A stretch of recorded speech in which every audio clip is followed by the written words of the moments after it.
Alright, so I wanted to make one bonus video and conclude this part of the course of Copywriter's Corner by just saying that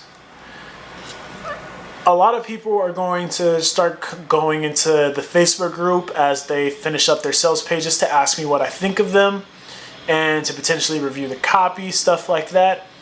I'll warn you right now, I will not read anyone's whole sales page, especially if it's long copy, because there's just no way I have that much time.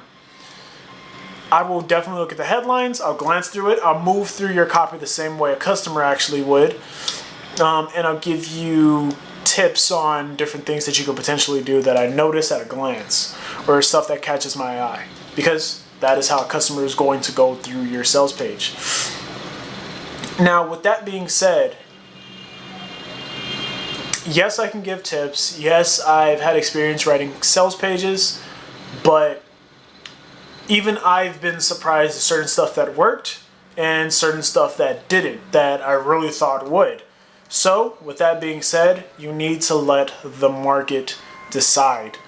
You can write what you think is amazing copy, and you can split test that with a blank page with just a button that lets them buy, and for whatever reason sometimes the blank page might work better, or the page with very little copy, or the page with the most basic headline, or a page with a twist on the sales messaging that you thought would just not work.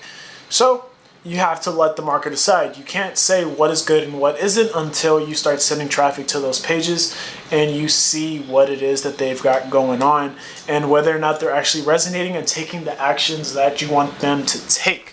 So let the market decide. And once again, last point I want to make, practice, practice, practice. That is the only way you get better. The more sales pages you write, the more copy you write, the better you will get over time, because that is how skill sets work. Thank you for watching Copywriter's Corner. I hope you freaking loved it, and I'll see you on the next video. Yeah, I'll see you in the next video, man.